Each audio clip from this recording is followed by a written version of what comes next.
What is going on, guys? DBG here, and in this video we are going to be doing the power forwards tier list. And the reason why this video is later than normal is that I was actually hoping that 2K released a good power forward, and I'm not gonna lie, there is very few good ones. Do not under any circumstances use a power forward. I'm gonna tell you this right now, there is just no reason. There are very few power forwards that are good.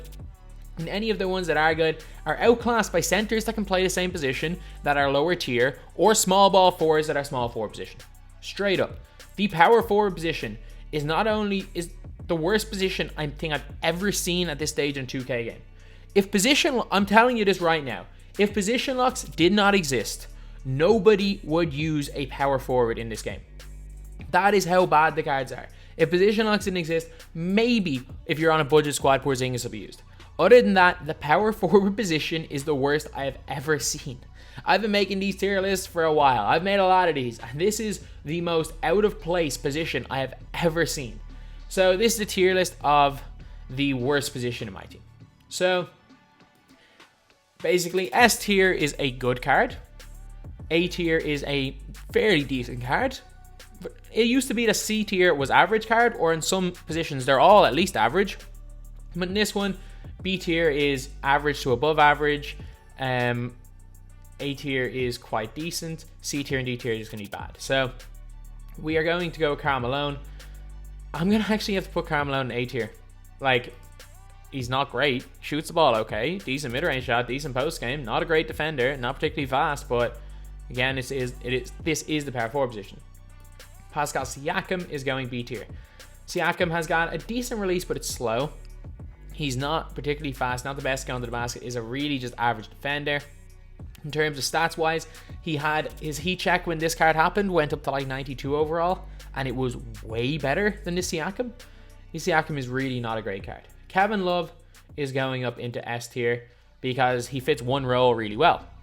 He's actually good in the post. He's one of the better shooters in this game and has range extender, which is huge for shooting people out of the zone, and also has the ability to play as a small ball 5. Yep, this is how far we're sinking when Kevin Love is S tier for any position. Bobby Jones, decent defender. He's actually, even though he is one of the worst offensive players in the game, you literally do not have to guard him. Just leave him. Just completely leave Bobby Jones. He's a good enough defender that keeps him off that bottom tier. Any other position, he'd be bottom tier. Chris Webber, A tier, decent release. He's quite decent at going to the basket. He's relatively fast. Post moves are decent enough, but I don't know. I just think his release, sometimes it's hard to green, and I've used him enough that I don't think he belongs in an S tier, even if there is only a few of them. But this guy does. Amare Stoudemire. So Amare has got a money release. He's basically, imagine Chris Webber with a much better release. That is what Amare Stoudemire is. He's got, he's strong. He's relatively fast, can bully people a bit inside, and also is great to use as a stretch 4. And could be definitely used as a stretch 5, pick and pop big man. Amari is really good for that. Antoine Jameson, base 11 but a slow release, even at a pink diamond. He's a small forward with the position power forward. He's not particularly fast, not the best going to the basket. George McGinnis does everything just so average. C tier, I guess. He's undersized as well. Jerry Lucas, a really good shooter, but that is about it. Has become outclassed in recent weeks. He was good enough to start the year. Bob Love, when he goes up to a pink diamond, is a really good defender. That is about it. Offensively, he leaves a lot to be desired. He is going into A tier. Serge Ibaka is a decent shooter, a fairly okay shot blocker, and yeah, he's a good enough card. Offensively, doesn't bring too much defensively. Is a little bit undersized to be like a shot blocker. I'd probably play him as a small ball 5 more than anything, but he still belongs in S tier just because of the position. Sean Kemp is, like, I'm straight up saying this. I hate Sean Kemp, and opinions are divided on Kemp. Everyone that has Sean Kemp either loves the card or hates the card. I'm in the process of hating the card, but because so many people love him, I'm putting him in B tier. Spencer Haywood is not very good, C tier. Calvin Hayes, another card, undersized and not very good, C tier. Larry Johnson, undersized, really undersized, 6'7", slow, can't really shoot the ball, is outclassed by Sapphires, D tier. This is, like, some of these token reward power forwards, these are all terrible. There is one usable, semi-usable token war power forward, is Lucas. The rest of them are awful. Now we're on to the budget cards and the lower rate players. And for budget cards, some of these are not bad. So Christian Laettner, I'm going to put into A tier. So what Laettner can do really well is shoot the ball. He's got quick draw. He's also got a decent enough shot block. His lateral quickness leaves a lot to be desired, but he's not too slow either. Decent rebounder and decent in the post. So because I struggle to green with him, that's the only reason he's not in S tier. But if his release was easier to green, he'd be in S tier without question. Kurylenko, just due to his versatility, is going into B tier. I know you might argue, like, as an out-and-out post player, a lot of these guys in C tier are better than him. Kurylenko's just really versatile. He can handle the ball. He can shoot the ball relatively well. Even though his rating isn't that high from 3, he can actually shoot the ball quite well. He's got base 11, which is a good release. He's definitely a much worse version of Antoine Jameson. He doesn't really have a go-to thing that he can do. He's not someone you can give the ball to and he'll get you a score. But what he can be is kind of like a good cog in your team. He can play defense. He can rebound. He can handle the ball. He can also push the floor from the power forward position, which is big. But again, not the best shooting stats, but I'm saying this right now. When they eventually give Kurylenko like a ruby, amethyst, or a diamond, he is going to be a god. I'm just saying this right now. His animations are still as good as last year.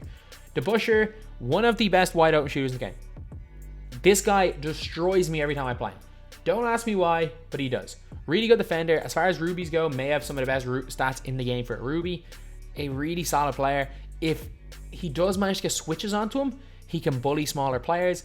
He's so good. The reason why he's not in A tier or above is because he's 6'6" and he's small, but he can play at the small forward position, so that's not too much of a downside, although he's not realistically fast enough to play at small forward position. But again, he brings a lot more on offense than any of these guys in the lower tier. Tim Duncan, I'm going to put him in C tier. Use him a few times. He doesn't really do anything great. However, there is a great Tim Duncan, the pink diamond, but that's a center position. If Tim Duncan was a power forward, he'd be in like S+ tier. That card's unbelievable. Nemanja Bjelica, if this was my list, I would put him in S tier. You guys, actually, no, why did I say if this is my list? This is my list. Nemanja Bjelica, Sapphire, is one of the best players in my squad. Straight up. Bjelica is one of, like, there's a reason I say he's auto greens. He is, in my opinion, one of the easiest releases in the game to green. I think if he does get a card with quick draw, he becomes an unbelievable player. Especially if he goes and gets a moments card with quick draw and range extender, it's game over. That card is going to be in my team for the long run. He's 6'10", so he's got good height. He's relatively athletic. He doesn't get destroyed whether he's guarding stretch fours or guarding bigs, although he isn't a good defender. He's not going to lock people up, but he's not going to be that much of a liability because he's got a big body. And as crazy as this sounds, like, I don't care that he's a Sapphire and he's evoed up. This is just purely based on how I've used him. He is, out of all of these cards, like, I had Kevin Love in my No Money Spent squad. I genuinely had him. I took him out for Nemanja Bjelica. I had Channing Frye. I took Channing Frye out for Bjelica. I have had Tim Duncan in the squad. Tim Duncan's not even close to making my squad because of Bjelica. There are so many guys. Paul Pierce lost his spot in my squad as a small ball power forward to Nemanja Bjelica. So I can't justify not putting him in S tier. So Tom Gigliotta is next. Had a mighty have fallen from NBA 2K19. He's still 6'10", got a decent release, good dunker, good rebounder, so he's somewhere in the middle in terms of power forwards because he can be effective, but losing base 11 was huge. Dennis Rodman, D tier, straight up, like 6'7", can't play offense. And at least Bobby Jones is 2 inches taller and is a little bit more movable. Or I say not a little bit more movable, a little more mobile, that's the word. Then we have got PJ Washington, lights out, B tier. Like, he is money. He is absolutely money. I'd even consider putting him up to... No, he's going A tier. He actually does something. And the guys in B tier, a lot of them are just kind of guys that are there. The guys in C tier are liabilities. The guys in D tier are terrible. B tier is just there. PJ Washington actually brings something. A lightning quick release that is so easy to green. He can be a threat. He is always a threat. When he's on the floor against you, you always have to watch out for PJ Washington because he's so deadly shooting the ball. So he's got to go in A tier. Next up is Antoine Walker. He's going into just there, B tier. Shane Battier. I mean, like, you can't, like, literally leave him, but he's not very good at a lot of things, so I can't really justify putting him any higher than C tier. Like, he's not as good as these guys in B tier, but he's just not great. Dirk Nowitzki, again, I'm going to have to put him in A tier, which is crazy. Because I don't think Dirk is anything special, and I don't even use him in my squad anymore. The problem is, again, just like PJ Washington, you always have to keep an eye out for Dirk. Dirk can light you up. Problem is, he's a hologram on defense, and he's not particularly fast. So there is definitely that problem, but again, he's never like just there. You always have to keep an eye on him, whereas these guys in B tier, a lot of the time you can somewhat leave them.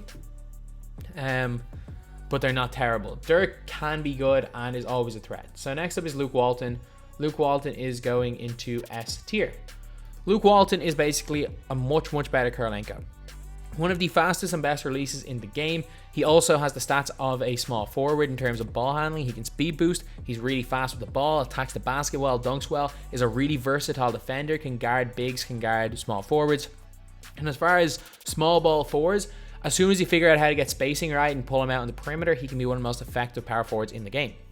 And not gonna lie, of all these cards, the one that I'd be most likely to use in my team at the power forward position specifically, like Kevin Love fits a role. He fits a role really well because of range extender and shooting, which is why I use him in the squad. But if I was just to make a best 5, the card that I would pick first to use the power forward position would be Luke Walton. Then we got Channing Frye, who at his best is S tier, at his worst is probably... Actually, no, he's a decent defender, so he'd be C tier. I know I'm going Abdur Rahim. I put him literally on par with Antoine Walker. Channing Frye is going in A tier because even though he can shoot the ball quite well, he's so inconsistent. So inconsistent. But he's got a good post game as well. When he's at his best, he plays like an S tier player. I just had to take him out of my squad due to his inconsistencies. Like, he's one of those players, even though he's a 99.3 when he gets the amethyst, if he's not green, it's a miss. Then we have got Al Harrington, second last.